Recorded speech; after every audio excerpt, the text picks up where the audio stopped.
Welcome to Washington Post Live. I'm Heather Long, an economics columnist here at the Post. For many people, the top of mind right now is what's going on in the energy sector. Gas prices at the pump hit a record high in the United States and many other countries in recent days after the United States banned imports of oil and other energy products from Russia, and the European Union announced it would scale back its Russian energy imports by at least 2/3 by the end of the year. To help us understand what is going on right now in energy markets and what needs to happen in the coming weeks and months, I am thrilled to be joined by one of the top experts in the world, Dr. Fatih Birol.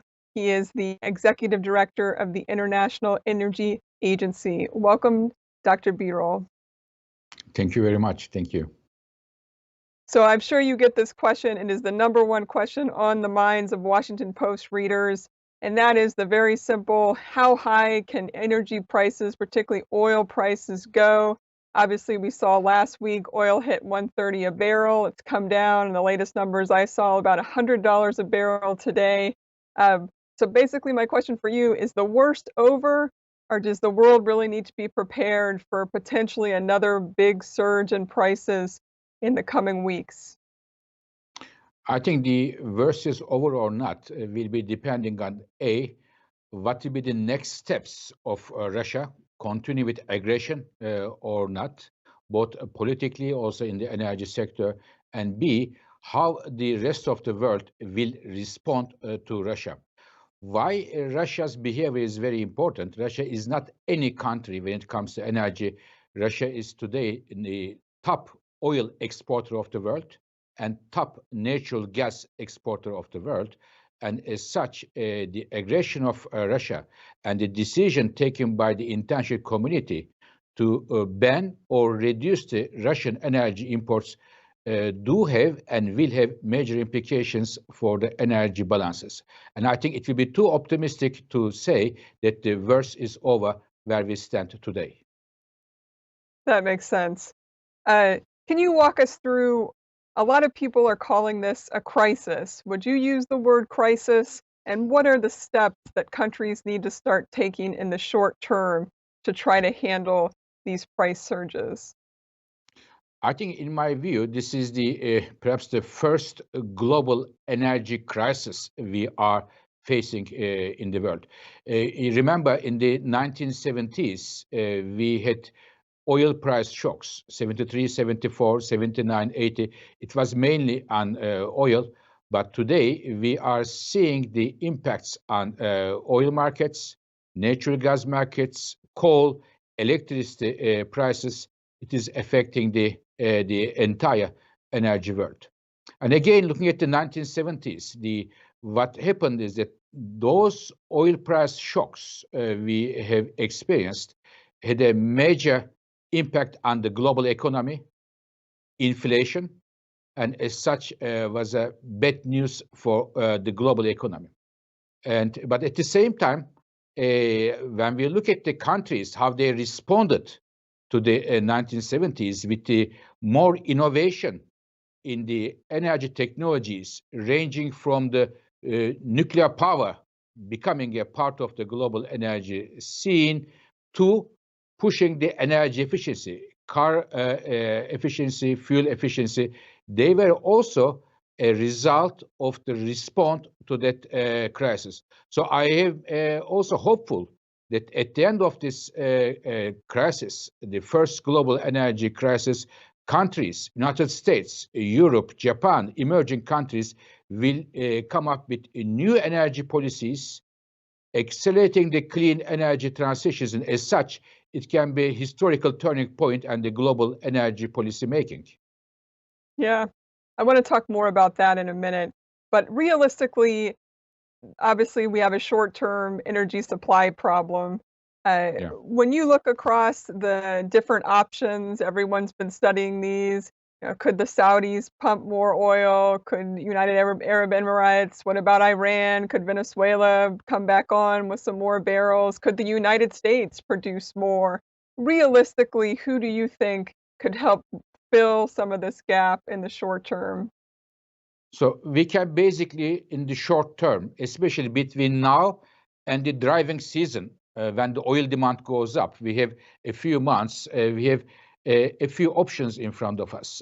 Number one, the getting more oil to the markets. It can be U.S. Anyways, the U.S. production is increasing, but we may hope to see even stronger increase from Canada, from Brazil, and hopefully from some OPEC countries, from, as you mentioned, Saudi and Emirates being one of them. First portion, production increase from the Western world, but also maybe from the Gulf producers. This is number one. Number two, the International Energy Agency, our member governments, have huge amount of oil stocks under the ground. In fact, only 2 weeks ago, we brought 63 million barrels to the markets to comfort the markets from those stocks.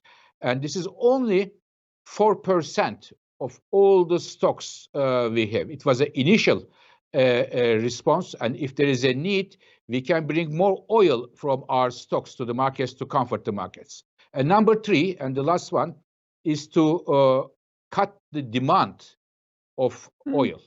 So we are going to come up this Friday with a 10 action plan how we can cut oil demand, oil use between now and the end of the driving season, so that we can have a better market stability in the market. So these are three options on the market: increasing the production, bringing oil from the stocks of the IEA governments, and the third one is the cutting the demand of oil. Yeah, I know the demand is very important, and I was trying myself not to speed as much over the weekend. It's every little bit helps. But can I ask you about the second one? Do you think we are at the point where we do need to see countries release more from those strategic petroleum reserves, like we call it in the United States? Obviously, other countries call it something different. You mentioned only 4% of the Yes. reserves have Yes. been released so far. What are Yes. you watching for? I think if we see the markets are getting tightened, if the aggression of Russia, the world's top oil exporter, continues, I think we may discuss with our governments, and if the governments decide, the United States and the other governments, we are more than ready to release those stocks to comfort the markets. As I said, we have the 63 million barrels were only 4% of our strategic petroleum reserves. We have more oil to come. The important issue is here. We have to find a way globally to minimize, if not nullify, the Russian oil and natural gas export revenues, but at the same time to have a stable global energy markets. We have to find balances between those two, while keeping an eye on our other crisis, which is the climate crisis. Right, right. Another interesting thing I saw your agency put out recently was some tips and 10 different ideas to help the European Union as it really tries to reduce its Russian imports. Obviously, it currently relies, as you all spelled out, for about 40% of its energy imports coming from Russia, so very hard to dial that down. But I'm wondering as well, another argument I constantly hear is is there price gouging going on from energy companies right now? You know, people see these really fast jumps up in these prices. And in your European Union plan, you all even suggested temporarily raising taxes on electric companies' windfall profits.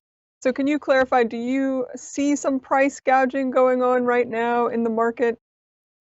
Yeah, our 10-point action plan for the European countries, which is very warmly received, by the way, I should say. Many governments are putting in action, some of them, such as for some countries, we said, they had a phase out of the nuclear power plants. We said, give a thought to that.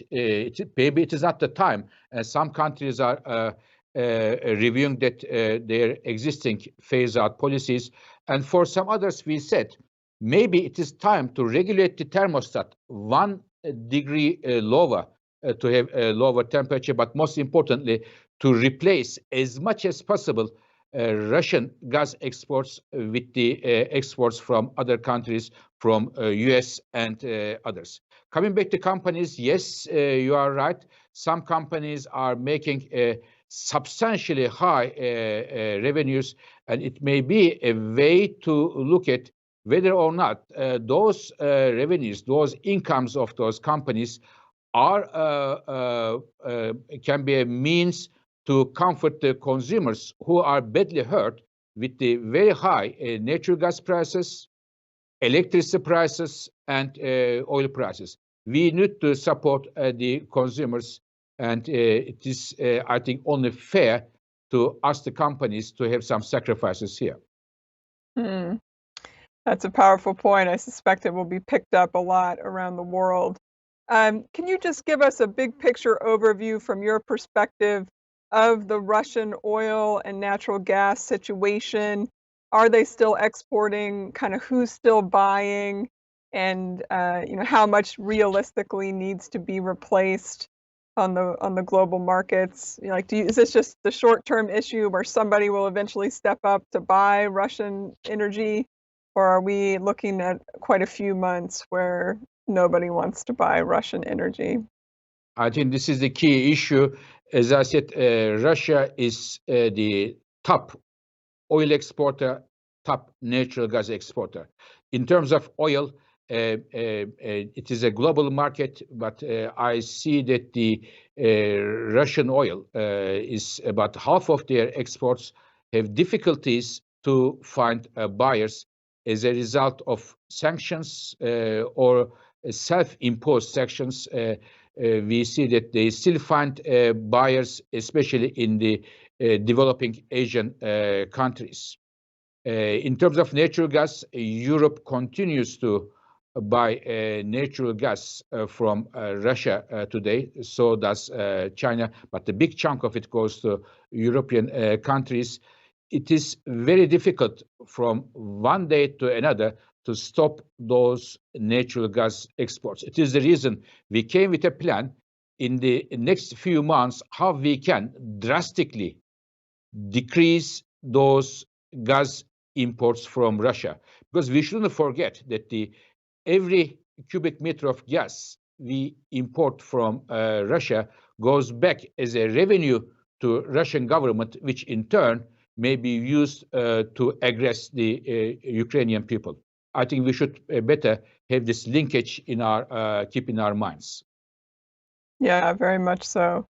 And lastly, on the natural gas, here in the United States, there's just been tremendous calls across the political spectrum for the United States to produce more natural gas, particularly liquefied natural gas that could then be shipped potentially to Europe, European Union. Do you see that as a big part of the solution for the European Union, relying more on US liquefied natural gas? In fact, I should tell you that before Russia started to attack Ukraine, already in October, International Energy Agency warned the entire world. In fact, I made a press conference where we said, hold on a moment, Russian gas exports to Europe, which is in October, 25% lower than historical averages. where the price was very high. They could make handsome revenues, but they decreased their gas exports to Europe. And we thought this might be an early indicator what Russia had in mind. And gas prices went up substantially. And it was the US liquefied natural gas came to a rescue to Europe, but also Norway, also Azerbaijan, Algeria, but US LNG, liquefied natural gas, was extremely helpful. And the more we receive in Europe, liquefied natural gas from United States, the less the dependency on Russian gas. In fact, many countries, such as Germany, who did not have a big appetite for US liquefied natural gas, changed its position from one day to another, building in a rapid way to terminals in order to receive the US and other countries' liquefied natural gas. So this is strategically important that the US LNG exports to Europe and other parts of the world increases as soon as possible. Yeah. You've talked about this 2 or 3-pronged approach that many countries need to take right now. Obviously, we need some supply increases, but also, as you keep emphasizing, we need to demand less energy. You mentioned things like turning down our thermostats to not heat as much here in the winter and spring months.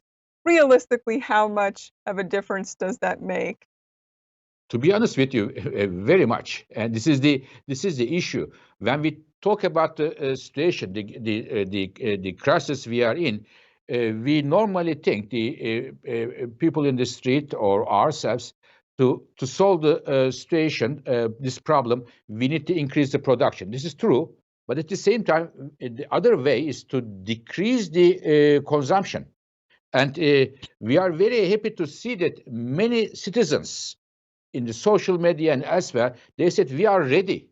We are ready to have a temperature at home from 22 degrees Celsius to bring it 21 degrees Celsius, especially when they are seeing the Ukrainian people fighting for their freedom in the middle of the winter.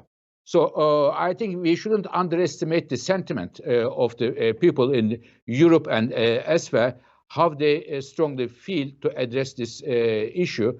And again, together with this, European governments, we have suggested, and they have now taken some of them regulatory measures to improve the insulation for the homes, the apartments, the buildings here, because in Europe we use bulk of the natural gas for heating season. Now, thanks God, we are getting out of the heating season now. This month and next one will be easier, but the next winter will come. And between now and next winter, we have to find ways in order to reduce the demand for natural gas and at the same time increase the production from US and elsewhere in order to minimize, if not nullify, the revenues going to Russia. Yeah. And what about the energy use by factories? Obviously, German and other factories are big energy users. Do you think that there will have to be some kind of rolling blackout situations where different factories go idle for a while to try to save energy there? Yeah.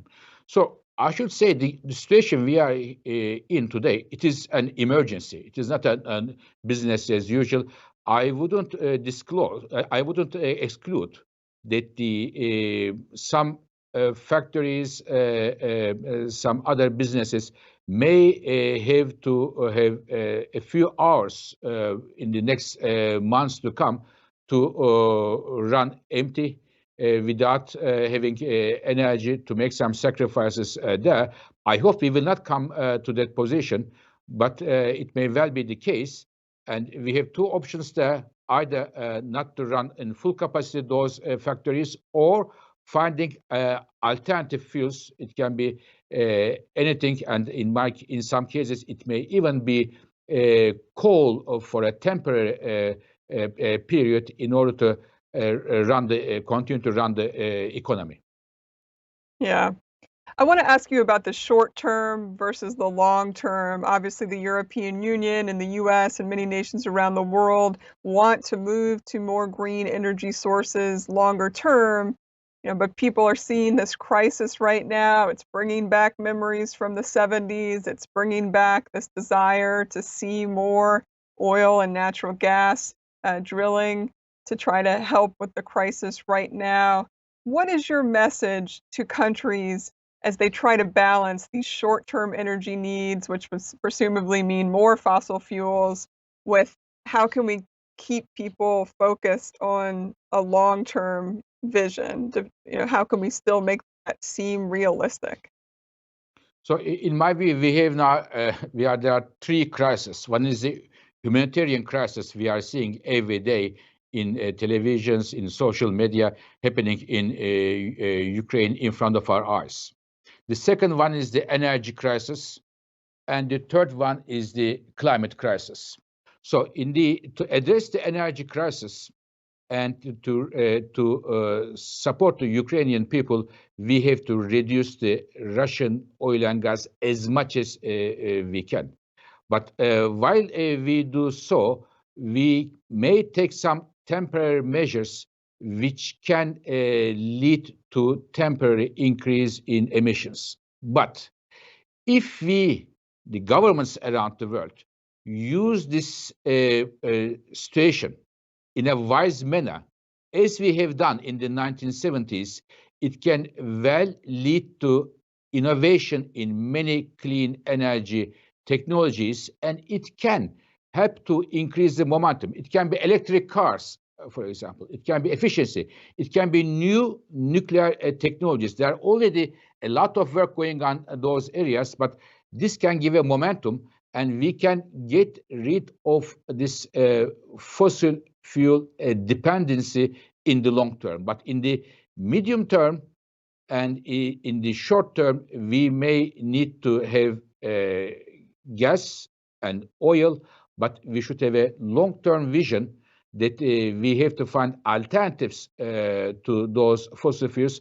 Today it is Russia, and tomorrow it may be another country. So it is in our hands, in the hands of the governments, to make use of this situation, used as a turning point to prepare a much cleaner, secure, and affordable energy future. Yeah, And we have done it in the past. that's a great overview. Can I ask, in your opinion, does this current energy crisis we're in, do you think that that speeds up the transition to renewable sources or greener sources, or do you think it delays it and slows it down a bit? I've heard arguments from both sides on this. I'm curious your take. I think there may be a temporary short-term pause for the clean energy options, but it is in the minds of everybody now.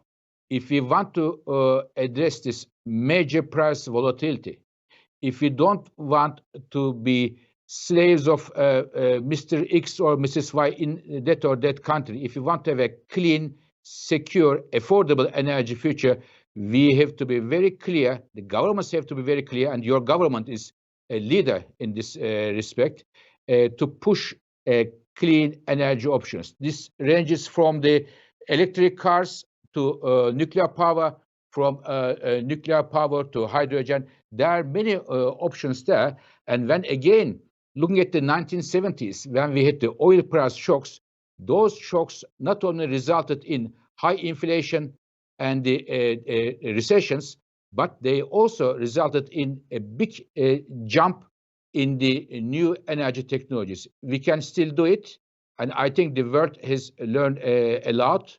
The governments have learned a lot. It is in the interest of their nation's security, energy security, and also to address another problem we face, which is the climate change. And lastly, I just want to give you a chance. Many of our viewers are around the world, but the bulk are in the United States. What is your message to United States leaders, to President Biden, and to members of Congress? What should they be focused on right now in this energy crisis? Is it urging our domestic suppliers to produce more, or to export more to Europe or to conserve more energy? What's your key takeaway for them? If I may, perhaps two suggestions. One is the continue to push the clean energy options from electric cars to hydrogen, from hydrogen to nuclear power, but at the same time continue to facilitate the natural gas, especially LNG exports from United States to rest of the world. This is number one. Number two, maybe as important as that, if not more important, United States, the current administration was extremely successful to build a major international coalition of the governments around the world. I work at the IEA, International Energy Agency, many years. I work with many governments. I have rarely seen such a solidarity, such a unity among the countries around the world, and to agree what is right, what is wrong, and what is the next step. I thank U.S. administration for their leadership in this as well. Fatih Birol, the Executive Director of the International Energy Agency, with the calls for unity and to lower our thermostats. Thank you for joining us today. Thank you very much. And thank you for tuning in to Washington Post Live. We have a big week ahead of interviews, including the head of the World Bank later today. Check us out on WashingtonPostLive.com. I'm Heather Long. Thank you for joining us.